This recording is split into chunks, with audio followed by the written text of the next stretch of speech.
Hello guys, ഞാനൊരു study challenge തുടങ്ങാൻ പോവാണ്. ഇതൊരു 10 ദിവസത്തേക്കുള്ളൊരു ചാലഞ്ചാണ്. അതായത് ഡിസംബർ 12 ടു ഡിസംബർ 22 വരെ. എല്ലാവർക്കും ഡിസംബർ 15 മുതൽ എക്സാം ആണെന്നറിയാം. സോ നിങ്ങൾ ഏതായാലും കുറച്ചൊക്കെ പഠിച്ചിട്ടും ഉണ്ടാകത്തുള്ളൂ. ഇപ്പോഴും എക്സാമിൻ്റെ ആ സീരിയസ്നെസ് നിങ്ങൾക്ക് വന്നിട്ടുണ്ടാകത്തില്ല.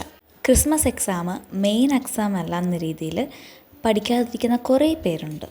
നിങ്ങൾ മനസ്സിലാക്കേണ്ട കാര്യം എന്താണെന്ന് വെച്ചിട്ടുണ്ടെങ്കിൽ, ക്രിസ്മസ് എക്സാമിന് വരുന്ന പോർഷൻസാണ് മെയിൻ എക്സാമിന് 75% വരുന്നത്. സോ നമുക്ക് നന്നായിട്ട് പഠിക്കണം. അപ്പോൾ ഞാൻ ഈ ചാലഞ്ചിന് ഇട്ടേക്കുന്ന പേര് a compact to study track. അപ്പോൾ ഇന്ന് ഡേ നമ്പർ 1 ആണ്.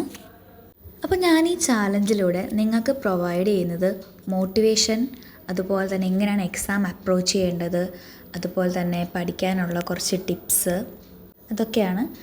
സോ നിങ്ങളെൻ്റെ ചാനൽ സബ്സ്ക്രൈബ് ചെയ്യുക, സപ്പോർട്ട് ചെയ്യുക.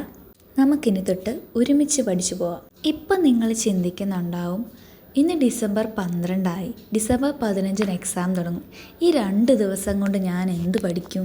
അങ്ങനെയായിരിക്കും ഒട്ടുമിക്ക പേരും ചിന്തിച്ചിട്ടുണ്ടാവുക. അപ്പോൾ ടിപ്പ് നമ്പർ 1, നിങ്ങൾ ഇനി പോർഷൻസ് കംപ്ലീറ്റ് ചെയ്യാനല്ല നോക്കേണ്ടത്, PYQs ചെയ്യാനാണ് നോക്കേണ്ടത്.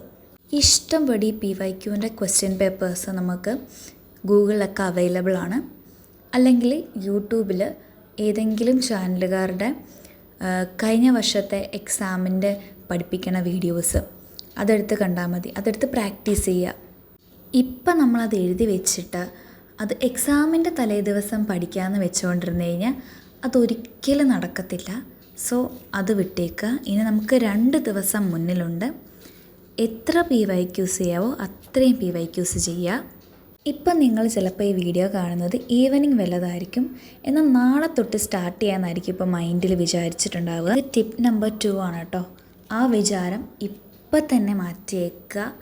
നിങ്ങൾ എപ്പോഴാണോ ഈ വീഡിയോ കാണുന്നത് അപ്പോൾ തന്നെ ഫോൺ താഴ്ത്തി വെച്ചിട്ട് ഉടനെ പഠിക്കാൻ തുടങ്ങുക. ഫോണിലാണ് കാണുന്നതെങ്കിൽ നോട്ടിഫിക്കേഷൻ എല്ലാം ഓഫ് ചെയ്തിട്ട് ഇരുന്ന് PYQs ഒക്കെ ചെയ്ത് പഠിക്കുക. സോ എല്ലാവരും നന്നായിട്ട് പ്രാർത്ഥിച്ച് നിങ്ങൾ പഠിക്കാനിരിക്കുന്ന എൻവയൺമെൻറ്റ് ജസ്റ്റ് ഒന്ന് ചെറുതായിട്ടൊന്ന് ക്ലീൻ ചെയ്തിട്ട് ഒരു വെള്ളമൊക്കെ അടുത്ത് വെച്ചിട്ട് ഇപ്പം തന്നെ പഠിക്കാൻ സ്റ്റാർട്ട് ചെയ്യാം കേട്ടോ.